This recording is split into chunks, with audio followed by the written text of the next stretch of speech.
Praise the Lord. தேவ மக்களே, இந்த காலவெளியிலும் ஜீவ காருண்யத்தை தேட வந்திருக்கிறோம். கண்டிப்பாக ஜீவ காருண்யத்தை கர்த்தர் நமக்கு தருவார்.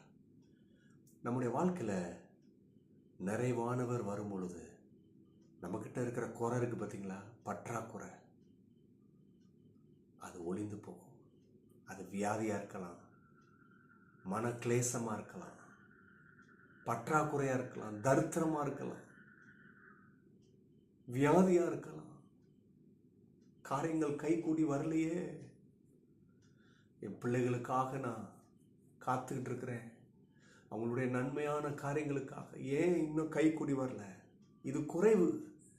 இந்த குறைவு ஒளிஞ்சு போகணும்னா அந்த நிறைவானவரை நம்ம பெற்றுக்கொள்ள வேண்டும். நிறைவானவரில் நம்முடைய எண்ணங்கள் நிரப்பப்பட வேண்டும். எல்லாரும் இருக்கிற இடத்துல நிறைவானவரே வாரும் என்று சொல்லி நாம் கூப்பிடுவோம். அந்த நிறைவானவர் வரும் பொழுது இந்த குறைவானது மறைந்து ஒளிந்து போகும்.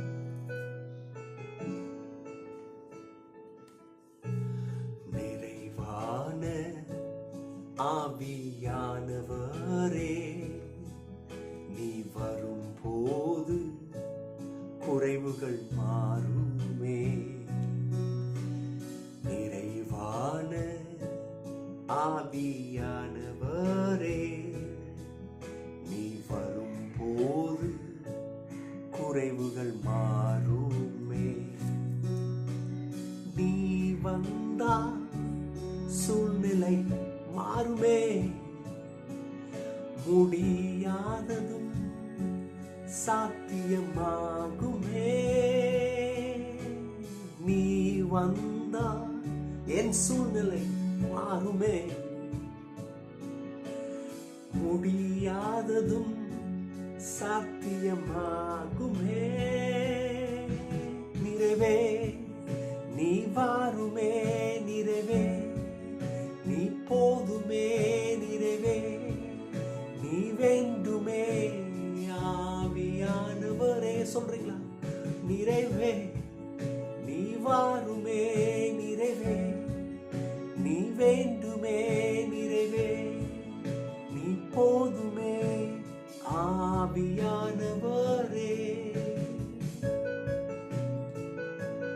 வனாந்தரமா இருக்கலாம், பாலைவனமா இருக்கலாம், இந்த கர்த்தர் அதை அற்புதமாய் கனி கொடுக்கிற காரியமாய் மாற்றுவார். கண்டிப்பா செய்வார். இருக்கிற இடத்துல உங்களை அர்ப்பணிங்க. இயேசுவே, என் குறைவை இடத்துல இருந்து எடுத்து போடுங்க, எனக்கு விடுதலை கொடுங்க. இந்த வனாந்தரம் வயல்வெளியாகும், பாலானது பயிர் நிலமாய் மாறும், நன்மை கொடுக்கிறதாக மாறும்.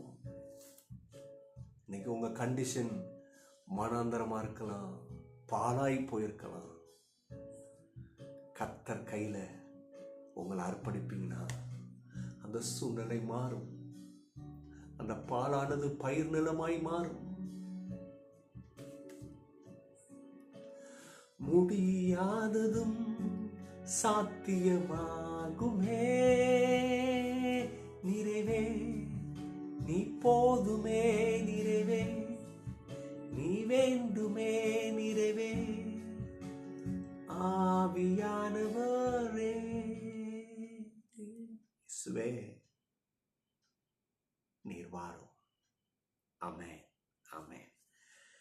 ஓசியா 6 அதிகாரம் 2 இந்த தீர்க்கதரிசி சொல்லுகிறார், 2 நாளைக்கு பின் அவர் நம்மை உயிர்ப்பிப்பார், 3ஆம் நாளிலே நம்மை எழுப்புவார், அப்பொழுது நாம் அவருடைய சமூகத்தில் பிழைத்திருப்போம். இதுல 3 காரியம் வருது. ஒவ்வொன்றையும் ஒவ்வொரு நாளா பார்க்க போறோம்.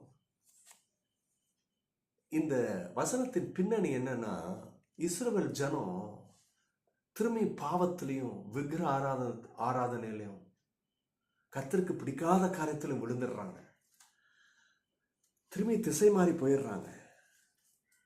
ஆனா அந்த தீர்க்கதரிசி மூலம் கர்த்தர் பேசுறாரு. இந்த 2 நாள்ன்றது எதை காமிக்குதுன்னா, நான் திரும்பியும் உங்களை எழுப்புவேன், கட்டுவேன், உயிர்ப்பிப்பேன். இது கடவுள் மீண்டும் அவர்களை நேசிக்கிறார் என்பதை காண்பிக்கிறது.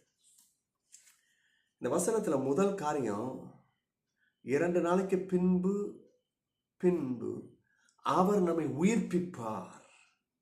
ரிவைவ்டு அப்படின்னா என்ன? ரிவைவல். கர்த்தர் ஒரு மனுஷனுக்கு அந்த எழுப்புதலை தர விரும்புகிறார். நல்லா கவனிங்க. இன்னைக்கு உங்க சூழ்நிலை வயல்வெளி இல்லாம அது அவாந்திர வழியா இருக்கு, வனாந்திரமா இருக்கு, பாலா போயிருக்கு. இதை மனுஷங்கிட்ட பேசி அவங்ககிட்ட சம்பாதிக்கிறது எழுப்புதல் கொடுக்காது. நிறைய பேர் நினைக்கிறாங்க 10 பேர்கிட்ட பேசினா ஒரு ஐடியா கிடைக்கும், எழுப்புதல் கிடைக்கும். இல்லைங்க, கடவுளுடைய பிள்ளைங்கிட்ட பேசுங்க, வேணான்னு சொல்லலை. ஆனால் தயவு செய்து சொல்கிறேன், நீங்கள் கர்த்தர்கிட்ட பேசுங்க. கர்த்தர்கிட்ட பேசும் பொழுது எழுப்புதல் உண்டாகும். அதை தான் இந்த வசனம் சொல்லுது, எழுப்புதல் உண்டாகும். இல்லையா? எழுப்புதல் தான் என்ன பண்ணுது? நம்மளை மீண்டும் எழும்பி கட்டுது. பாழாய் போன கட்டடம், இடிஞ்சு போயிருக்கிற கட்டடத்தை திரும்பி கட்டுது. இன்னைக்கு அந்த எழுப்புதல் வேணும். இன்னைக்கு காட்ஸ் டைமிங் இன் ரிவைவல், கடவுளுடைய ஒரு அற்புதமான நேரம் நம்முடைய வாழ்க்கையில் செயல்படுகிற நேரம். அந்த ரிவைவலை கொடுக்குறாரு. அந்த ரிவைவல் நம்மளை திரும்பி எழுப்பி கட்டுது. பாருங்க, கர்த்தர் தான் ரிவைவல் கொடுக்குறாரு, மனுஷன் கிடையாது. ரெண்டாவது, revival comes according to his divine schedule. இந்த எழுப்புதல் எப்படி வருது? சும்மா வந்துடாது. ஒரு 10 பேர்கிட்ட நம்முடைய வருத்தத்தை, கவலையை, சஞ்சலத்தை பேசினா வந்துடாது. அது தெய்வீகத்தை இடத்திலிருந்து வர்றது. அங்கதான் அது ஷெட்யூல் ஆகுது. நம்ம ஜெபம் பண்ணாம நீங்க எனக்காக ஜெபம் பண்ணுங்கன்னு சில பேர் சொல்லுவாங்க பார்த்தீங்களா? அவங்க ஜெபம் பண்ண மாட்டாங்க. இல்லை, எழுப்புதல் வர்றதுக்கு வாய்ப்பே இல்லை. ஜெபம் பண்ணி சொல்லி கேட்கறது தப்பு இல்லை, ஆனால் நம்மளும் ஜெபம் பண்ணணும். அங்கதான் எழுப்புதல் உண்டாகுது. அதுதான் டிவைன் ஷெட்யூல். உங்களுக்கு புரிதுங்களா? எழுப்புதல் அங்க உண்டாகும் பொழுதுதான் நீங்க தெய்வீக ஆசீர்வாதத்தை பெற முடியும், அந்த உன்னதத்தை அடைய முடியும், அந்த உயரத்தை தொட முடியும். மூன்றாவது, God's work in our lives follow a process. இந்த கடவுளுடைய திட்டம், செயல்பாடு எப்படின்னா சில ப்ராசஸ் பிரகாரம் தான் நடக்குது. அது உண்மை. தாவீதை கர்த்தர் ஆசீர்வதிச்சார், அபிஷேகம் பண்ணாரு. சின்ன வயசுல இருக்கும்போது அடுத்த நாளே ராஜாவா இல்லை. அடுத்த நாளே ராஜாவாக்க கர்த்தரால முடியாதுன்னு சொல்ல வரல, அடுத்த நாளே ஆக்க முடியும். ஆனா கர்த்தர் நம்மளை ஒரு இடத்துல கொண்டு போய் நிறுத்துவதற்கு தகுதி இல்லாம போய் நிறுத்த விரும்பல, தகுதியோட நிறுத்த விரும்புகிறார். அப்போ அவ்வளோ டேஸ், அவ்வளோ இயர்ஸ் என்ன பண்றாரு? அவனை எக்யூப் பண்றாரு, ஆயத்தம் பண்றாரு. அப்ப பாருங்க, ப்ராசஸ், சில ப்ராசஸ் நடக்குது. தப்பு செய்யறாரு, அந்த தப்புல இருந்து வெளியில கொண்டு வராரு. இல்லையா? அந்த உன்னத திட்டத்தின் நோக்கம் உண்டாகுது, அந்த எண்ணங்கள் உண்டாகுது, உண்டாக்க வைக்கிறாரு. ஓ தேங்க்யூ ஜீசஸ். இன்னைக்கு எத்தனை பேர் இருக்கிறீங்க? உங்க வாழ்க்கையில எழுப்புதல் வேணும்னு அந்த ப்ராசஸ்க்கு உங்களை ஒப்பு கொடுங்க. நம்முடைய பாவ பழக்கமா இருக்கலாம், அதுல இருந்து கர்த்தர் வெளியில கொண்டு வராரு. கொண்டு வர்றதுக்கு தான் அந்த ப்ராசஸ். இந்த ப்ராசஸை ஸ்கிப் பண்ணிட்டு போக முடியாது. சரிங்களா? எஸ்தர் ராணியா வந்ததுக்கு சில ப்ராசஸ் இருக்கு. அந்த ப்ராசஸ்க்குள்ள கர்த்தர் கொண்டு போனாரு, அதுல ஜெயத்தை கொடுத்தாரு. இந்த ப்ராசஸ் யாரும் வேணான்னு சொல்லிட முடியாது. வேணான்னு சொன்னீங்கன்னா அந்த உன்னத ஸ்லாக்கியத்தை இழந்து போயிடுங்க. நாலாவது, God's timing is always perfect. எப்பயும் கடவுளுடைய நேரம் கரெக்டாக இருக்கும். உங்களுக்கு எனக்கும் தான் லேட்டாதே, நாள் ஓடுதேன்னு தெரியும். இல்லை, அவர் சரியா செய்வார், நச்சுன்னு செய்வார். யாரும் தொட முடியாத அளவு செய்வார், யாரும் பிடுங்காத அளவு செய்வார், நம்ம கையிலிருந்து பறிக்க முடியாத அளவுக்கு செய்வார். நான் சொல்றது விளங்குதா? ஆமாம். Revival is coming. Stay faithful in prayer and obedience.